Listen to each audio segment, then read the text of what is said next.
নমস্কাৰ বন্ধুসকল, আপোনালোকক সকলোকে প্ৰথমতে ইনফৰমেশ্যন এছএমএছ চেনেলটোৰ নতুন ভিডিঅ'ৰ মাজলৈ স্বাগতম জনাইছোঁ। সো বন্ধুসকল, এটা বহুতেই ভাল খবৰ। ভেটেনাৰী ডিপাৰ্টমেণ্ট অসমৰ ফালৰ পৰা কেইটামান নতুন ভেকেঞ্চি মুকলি কৰিছে। গতিকে কোনসকল কেণ্ডিডেটে ইয়াতে আবেদন কৰিব পাৰিব, কি এডুকেশ্যনেল কোৱালিফিকেশ্যন বিচাৰিছে, আপোনালোকৰ সৈতে সকলো ডিটেইলছ ভিডিঅ'টোত আলোচনা কৰিম। প্ৰথমৰ পৰা একেবাৰে শেষলৈকে নিশ্চয়কৈ চাই থাকিব। ভেটেনাৰী ডিপাৰ্টমেণ্টৰ ফালৰ পৰা ভেটেনাৰী অফিচাৰ বা block veterinary officer class B junior grade post মুকলি কৰিছে animal husbandry and veterinary department Assam Guwahati.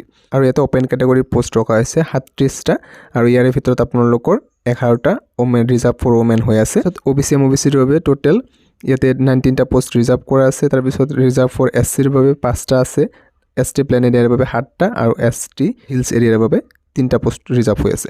আৰু এনেকৈ 71টা পোষ্ট মুকলি কৰিছে। তাৰপিছত আপোনালোকে ইয়াতে পে স্কেলটো চাব পাৰে। 30,000ৰ পৰা ষ্টাৰ্ট কৰিব, তাৰপিছত 1,10,000 লৈকে আপ টু দিয়া আছে। ইয়াতে গ্ৰেড পে ৰাখিছে 12,700 আৰু পে বেণ্ড 4ৰ লেভেলত দিয়া হ'ব। আৰু ইয়াতে ইলিজিবিলিটি ক্ৰাইটেৰিয়াৰ ক্ষেত্ৰত পাৰ্মানেণ্ট ৰেচিডেণ্ট অফ আছাম হ'ব লাগিব, অৰ্থাৎ PRC থাকিব লাগিব, নাইবা এমপ্লয়মেণ্ট এক্সচেঞ্জ কাৰ্ড থাকিলেও হৈ যাব।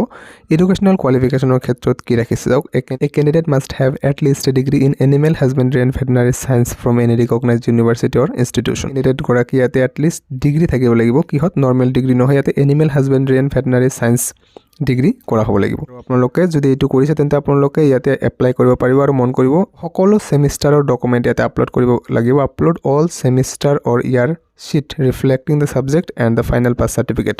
এজটো ৰখা হৈছে ইয়াতে যে জানুৱাৰীৰ 1 তাৰিখে 2024 21 বছৰতকৈ কম হ'ব নালাগিব, আৰু 38 বছৰতকৈ বেছি হ'ব নালাগিব। কিন্তু ইয়াতে ৰিলেক্সেশ্যন লাভ কৰিব। SC ST হ'লে আপ টু 43 ইয়াৰ্ছলৈকে এপ্লাই কৰিব পাৰিব, আৰু OBC MOBC হ'লে ইয়াতে আপ টু 41 ইয়াৰ্ছলৈকে পাৰিব। এক্স ছাৰ্ভিচমেন হ'লে 50 ইয়াৰ্ছলৈকে এপ্লাই কৰিব পাৰিব। আৰু ইয়াতে এপ্লাই কৰিবলৈ আপোনালোকে এটা এপ্লিকেশ্যন ফিজ পে' কৰিব লাগিব। যদি জেনেৰেল কেণ্ডিডেট হয় 297 টকা 20 পইচা পে' কৰিব লাগিব। SC ST OBC যদি হয় তেন্তে আপোনালোকে 197.20 ৰুপিজ পে' কৰিব লাগিব। BPL কেটেগৰীৰ পৰা হ'লে ইয়াতে 47.20 ৰুপিজ পে' কৰিব লাগিব। PWBD কেটেগৰীৰ পৰা হ'লে 47.20 ৰুপিজ পে' কৰিব লাগিব। আৰু এই এক্সামটো কণ্ডাক্ট কৰি আছে আপোনালোকৰ APSC। সেইবাবে আপোনালোকে এপ্লাই কৰিবলৈ হ'লে ইয়াতে APSCৰ অফিচিয়েল ৱেবছাইট apscrecruitment.in এইটো ৱেবছাইটলৈকে গৈ এপ্লাই কৰিব পাৰিব। চ' আপোনালোকে যদি ৰেজিষ্টাৰ কৰা নাই আগতে, যিসকলে তেওঁলোকে প্ৰথমতে ৰেজিষ্টাৰ কৰি ল'ব, আৰু যিসকলে ৰেজিষ্টাৰ কৰাই আছে তেন্তে আপোনালোকে ইয়াতে লগ ইন কৰি এই পোষ্টটোৰ বাবে এপ্লাই কৰিব পাৰিব। Documents certificate to be produced at the time of the ইণ্টাৰভিউৰ সময়ত কি ডকুমেণ্ট লৈ যাব দিছে চাওক। যে আপোনালোকে যিটো এপ্লাই কৰিব, এপ্লাই কৰাৰ সময়ত যিখন ৰিচিপ্ট দিব, অৰ্থাৎ হাৰ্ড কপি আপোনালোকে এটা ওলাই ল'ব লাগিব এপ্লিকেশ্যন ফৰ্মৰ লগতে আপোনালোকৰ অৰিজিনেল ডকুমেণ্ট, আৰু লগতে তাৰ লগত চেল্ফ এটেষ্টেড কৰা ডকুমেণ্টসমূহ লৈ যাব লাগিব। যি ডকুমেণ্ট আপোনালোকে আছে সকলো ডকুমেণ্টছ লৈ যাব লাগিব।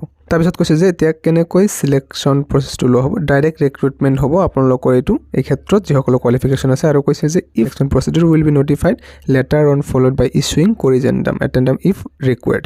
ডাইৰেক্ট ৰিক্ৰুটমেণ্ট বুলি কৈ দিয়া আছে, কিন্তু ইয়াৰ পিছত তেওঁলোকে যদি বেলেগ কিবা ডিচিশ্যন ল'ব বিচাৰে চিলেকশ্যন প্ৰচেছৰ ক্ষেত্ৰত আপোনালোকক কৰিজেণ্ডাম লেটাৰৰ সৈতে নটিফাই কৰি দিয়া হ'ব।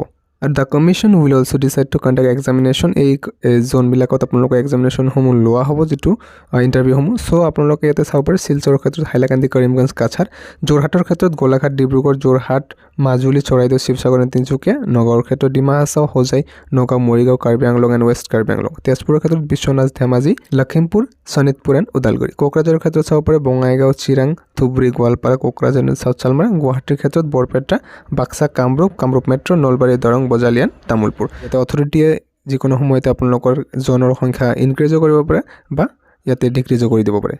আৰু ইয়াৰে অনলাইন এপ্লিকেশ্যনটো এতিয়াও ষ্টাৰ্ট হোৱা নাই। অনলাইন এপ্লিকেশ্যনটো আপোনালোকৰ মাৰ্চৰ 11 তাৰিখৰ পৰা ষ্টাৰ্ট হ'ব, আৰু এপ্লিকেশ্যনটো চলিব 10 এপ্ৰিললৈকে। পে'মেণ্টৰ বাবে আপোনালোকে 12 এপ্ৰিল 2024লৈকে ইয়াতে পে'মেণ্টটো কৰিব পাৰিব। চ' যিসকল কেণ্ডিডেট এলিজিবল আৰু ইণ্টাৰেষ্টেড হয় নিশ্চয়কৈ এপ্লাই কৰিব। আৰু যদি আপোনালোকে কিবা বুজি পোৱাত অসুবিধা আছে আপোনালোকে কমেণ্টত জনাব পাৰে। চ' আজিৰ ভিডিঅ'টো ইমানেই আছিলে। আপোনালোকক নিশ্চয়কৈ লগ পাম নতুন ভিডিঅ'ৰ মাজলৈ। যদি ভিডিঅ'টো ভাল পাইছে লাইক এটা কৰি দিব, আৰু চেনেলটোত প্ৰথমবাৰৰ বাবে যদি আহিছে আগন্তুক নটিফিকেশ্যনসমূহ পাই থাকিবলৈ ছাবস্ক্ৰাইব নিশ্চয়কৈ কৰি ৰাখিব। এতিয়ালৈ ইমানে সামৰিছোঁ। ধন্যবাদ।